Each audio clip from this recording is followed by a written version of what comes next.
Mamelodi Sundowns will get knocked out of the Nedbank Cup.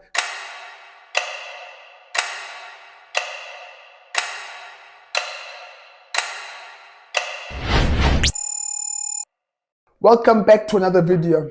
Man vs. John weekly review show, episode 2.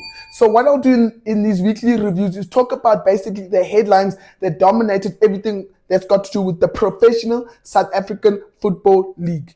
Having said that, only one place we can start. Last weekend, Mamelodi Sundowns representing South Africa alone.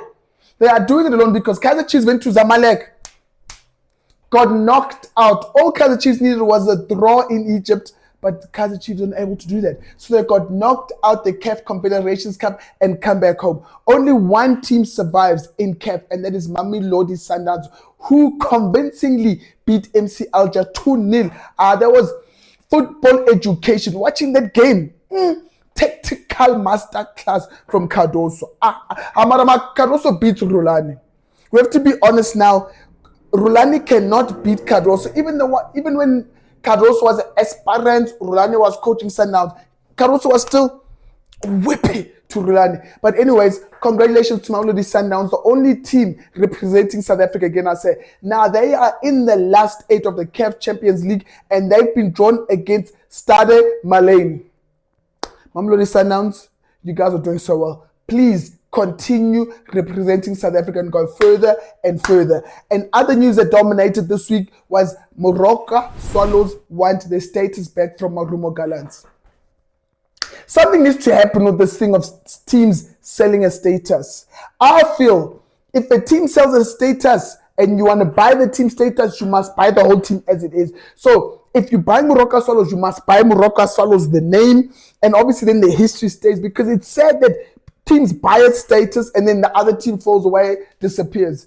And we've had problems with teams buying statuses more than 5 times already. Have we not learned from the previous times that this thing is not working? So something needs to happen contractually. I don't know what. I'm not smart enough. The legal matters, I don't know. So having said all of that, Swallows want their status back from Marumo Gallants because Marumo Gallants allegedly haven't paid the full figure, which was 40 million rand in total. So 20 million for the status, 10 million was to pay SARS, and 10 million was to pay the players and coaches. So up to date, the only thing Marumo Gallants has done is paid 20 million for the status. The 10 million for SARS still not paid, and now the 10 million has got penalties on top. Allegedly, it has now gone up to about 13 million. And then the players and coaches' money has not been paid. So around 25, 23 million is still outstanding.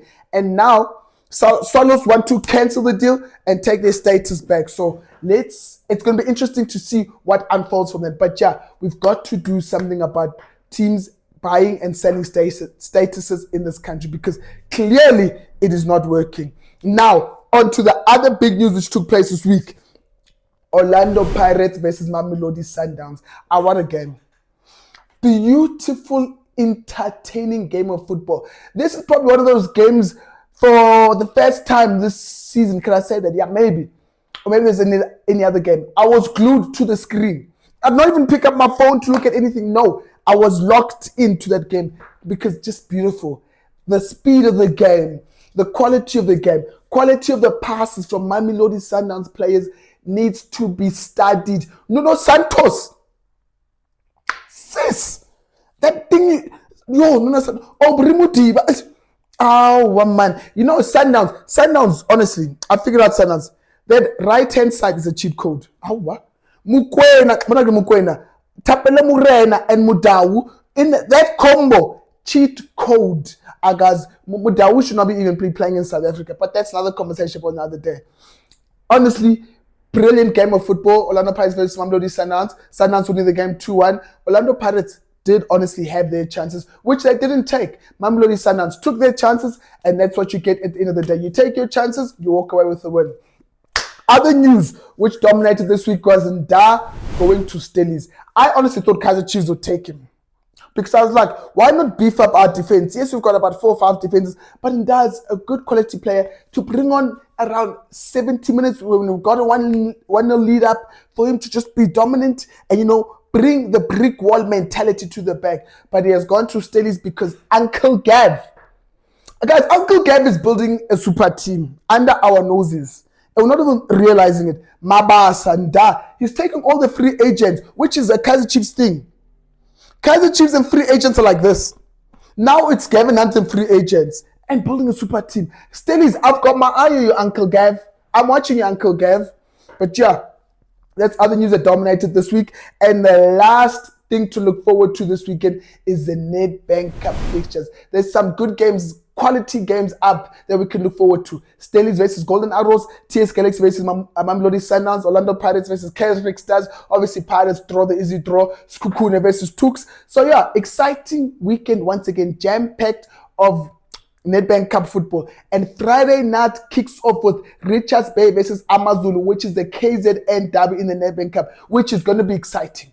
You know, every time there's a KZN derby, the football is entertaining. So yeah, I'm looking forward to the weekend fixtures that will take place. So guys, that's it now for episode 2, Man vs. John Weekly Review Show. Please don't forget to like and subscribe. And I'll probably see you next week for episode 3 of the weekly review show. Before I leave, I was trying to say something quickly. A mad prediction. Mamelodi Sundowns will get knocked out of the Nedbank Cup to concentrate on the CAF Champions League.